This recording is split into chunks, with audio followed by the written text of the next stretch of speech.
Bitartean Bruselan NATOren urteroko bilera gaur, mendebaldeko agintari nagusiekin, jihadismoaren kontrako borroka nola indartu eta gastu militarra handitu behar ote den dute aztergai.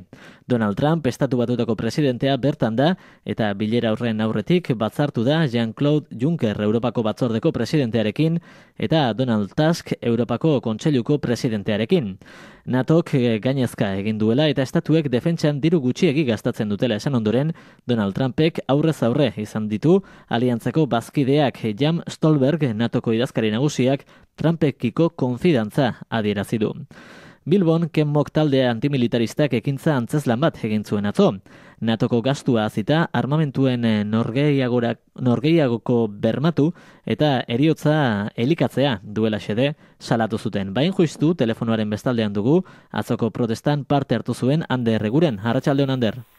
Kaixo, gabon, arratsaldeon, bai. Konta eguzu, zertan izan zen atzoko protesta?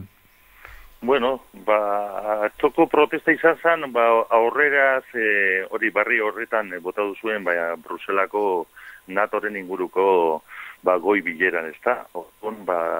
Geu mentxe Bilboko taldean demilitaristak, Europan zehar egiten ekintza zuzen desberdinen inguruan, gendun olako ekintzatu bat, ez da?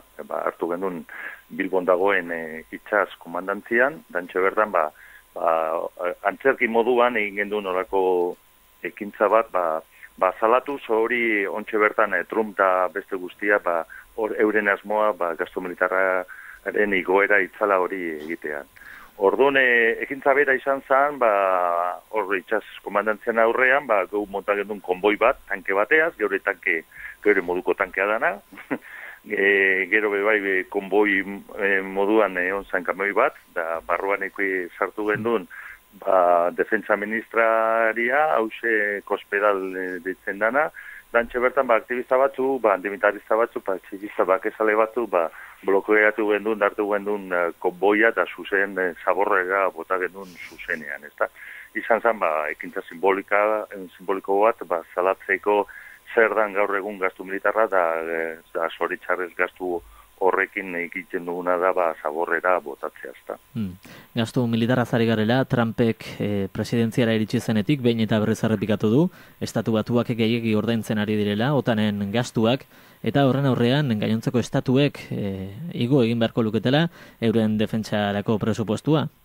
Bueno, euren asmoa da, esaten danez, askote, ez da? Baina eurak asko gastatzen da, alata dana horren atzean badago Europan da Euskal Herrian bebai, zoritzarrez, interes handiak, ez da, armagintzaren atzean hause bebai badago. Badakigu gastu militarren atzean ez da hola bakarrik egin interesak geopolitikoak, edo petroleo edo bestea, bebai badago armagintza, da esate baterako hemen Euskal Herrian badago gau, armagintza itzala, ez da, horretaz jakin behar dugu, geu erabiltzen dugun lelo moduan bebai, gerra berton nahazten dela, ez da, hemen bertan, Euskal Herrian, Europan, Espainian bebai badaukagu armagintzaren industria lodi bat, ez da. Horretaz be, atzoko ekintzan bebai, geur asmoa da hori zalatzea, jakitzear, pentsa behar dugu euren asmoa igoera hori egiteko horren atzean badagola gastu militarra itzala armagintza eta horren atzean bebai, gerra, miseria, errefusiatuak, tabar dano badakiguna, eta gaur egun ikusitza telebista edo erratean entzunda edo zein barria, horren atzean horre gauza guztia badagoz, ezta. Aipatu duzu gerra hemen hasten dela, duela ez asko jakin genuen Euskal Herrian bertan ontziratzen direla hainbat arma? Bueno, hori geniken aspalditik egia zateko, baina zeu zuhiltzaien inguruan, Bizkaiko zuhiltzaien inguruan zabiltza, ezta?